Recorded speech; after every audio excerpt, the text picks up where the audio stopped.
જૈશે મોહમ્મદ સાથે સંકળાયેલા સિદ્ધપુરના ખડિયાસણના ખૂનખાર મોહમ્મદ અય્યુબ કડીવાલાને સાથે રાખીને એટીએસ દ્વારા તપાસ હાથ ધરાઈ। એટીએસની ટીમ આરોપીને સાથે રાખીને ગામમાં પહોંચી અને જે 8 જગ્યાએ તેણે ટાઈમર સાથે બોમ્બ ધડાકાનું પરીક્ષણ કર્યું હતું ત્યાં પહોંચીને તપાસ કરી। બોમ્બ જ્યાં બનાવાયા હતા એ જગ્યાની પણ તપાસ કરાઈ। આરોપી મદ્રેસાની પાછળના ભાગમાં આવેલ નદીના પટમાં બોમ્બ બ્લાસ્ટ કરવાની પ્રેક્ટિસ કરતો હતો। गुजरात एटीएस द्वारा जे 13 જેટલા આતંકવાદી શકમંદો પકડવામાં આવ્યા હતા, ત્યારબાદ જે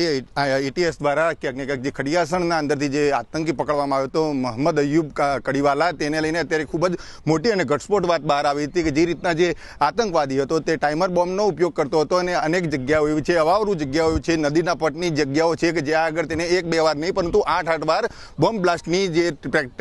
પ્રેક્ટિસ કહેવાય છે, ટ્રેનિંગ કહેવાય છે, તે ટ્રેનિંગ લીધી હતી। ત્યારબાદ જે ગુજરાત એટીએસની ટીમ છે તે તમામે તમામ આતંકવાદીઓને લઈને જે અવાવરૂ જગ્યાઓ છે તે મદ્રેસાના પાછળ જે જગ્યાઓ આવેલી છે ત્યાં આગળ અત્યારે ઝીણામાં ઝીણી તપાસ કરી રહી છે। સ્વાભાવિક રીતે જો વાત કરવામાં આવે તો આ તપાસ અત્યારે ખડિયાસણ ગામના મદ્રેસાના પાછળ ચાલી રહી છે, પરંતુ એટીએસની તપાસ હજુ પણ આગળ જઈ શકે છે, કારણ કે જે રીતના ગુજરાત એટીએસને જે વાતો મળી હતી,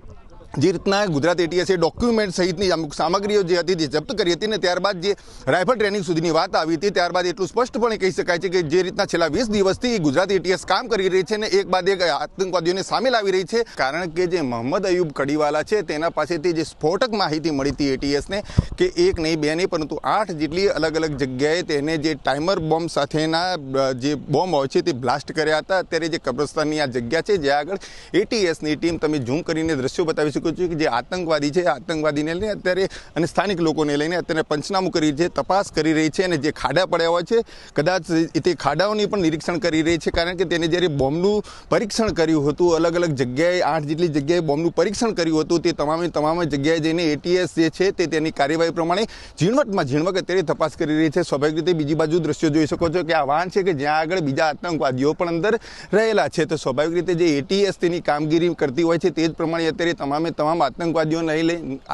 લઈને અત્યારે ખડિયાસણ ખાતે આવી ગઈ છે અને જે રીતના એક બાદ એક તપાસના અંદર ઘટસ્ફોટ બહાર આવી રહ્યા છે કે જે આતંકવાદીઓ પકડાયા હતા તે નાના મોટા નહોતા, પરંતુ તેમની મંશા ખૂબ જ મોટી હતી અને તે આવનારા સમયના અંદર ખૂબ જ મોટો બ્લાસ્ટ કરવાના અથવા તો કંઈક મોટું કાવતરું ઘડવાના અંજામ આપવાના ફિરાકમાં હતા, જેને ગુજરાત એટીએસે અત્યારે સફળતાપૂર્વક આ ઓપરેશન પાર પાડી દીધું છે અને સ્વાભાવિક રીતે જે રીતના એટીએસની અત્યારે તપાસ ચાલી રહી છે તે તપાસને લઈને એટલું કહી શકાય કે આવનારા સમયના અંદર હજુ પણ મોટી તપાસના અંદર મોટા કંઈક મદદરૂપ કરી શકનાર લોકો તેમજ બીજા શકમંદ લોકોના નામ પણ આવી શકે છે। જે રીતના એટીએસ અત્યારે કામ કરી રહી છે તેના પર એટલું ચોક્કસ કહી શકાય કે એટીએસનો તપાસનો દોર ધમધમી રહ્યો છે। એટીએસ દ્વારા અત્યારે ખડિયાસણ ગામની મદ્રેસા હોય, કબ્રસ્તાન હોય કે તેના ઘરે અત્યારે તપાસનો દોર શરૂ કરી દેવામાં આવે છે। આપ દેખી શકો છો દ્રશ્યોના અંદર કે જે અત્યારનું ઘર દેખાઈ આવે છે તે આતંકવાદી મોહમ્મદ અય્યુબ કડીવાલાનો છે અને સ્વાભાવિક રીતે તે ઘરના અંદર લઈ જવામાં આવ્યો છે અને તેના નાનામાં નાની અને ઝીણવટપૂર્વક તપાસ ચાલુ રહી છે। અનેક અધિકારીઓ સાથેની તેની તપાસ કરવામાં આવી છે અને જે રીતના ઘટસ્ફોટ બહાર આવ્યો છે કે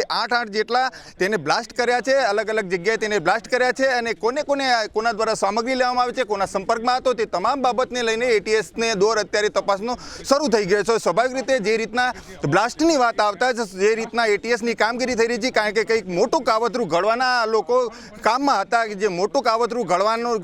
તમામ પ્લાન અત્યારે એટીએસ દ્વારા નિષ્ફળ કરી દેવામાં આવે છે, પરંતુ જે રીતના અત્યારે એટીએસે તપાસ શરૂ કરી દીધી છે અને અત્યારે નાનામાં નાની ને ઝીણવટપૂર્વક તપાસ કરવામાં આવી રહી છે કે કોના સોશિયલ મીડિયા દ્વારા આ લોકો સંપર્કમાં હતા, તેમજ કોણ આ લોકોને ફંડિંગ પૂરું પાડતું હતું, તે તમામ બાબતોને લઈને તપાસ તો કરવામાં આવી રહી છે, પરંતુ એટીએસ જે છેલ્લા 20 દિવસથી તપાસ કરી રહી છે તેના પરથી એક વસ્તુ તો ચોક્કસ કહી શકાય છે કે આવનારા સમયના અંદર હજુ પણ આનાથી મોટી કોઈ માહિતી સામે આવી શકે છે। યશવંત પટેલ, ન્યૂઝ 18 ગુજરાતી, ખડિયાસણ।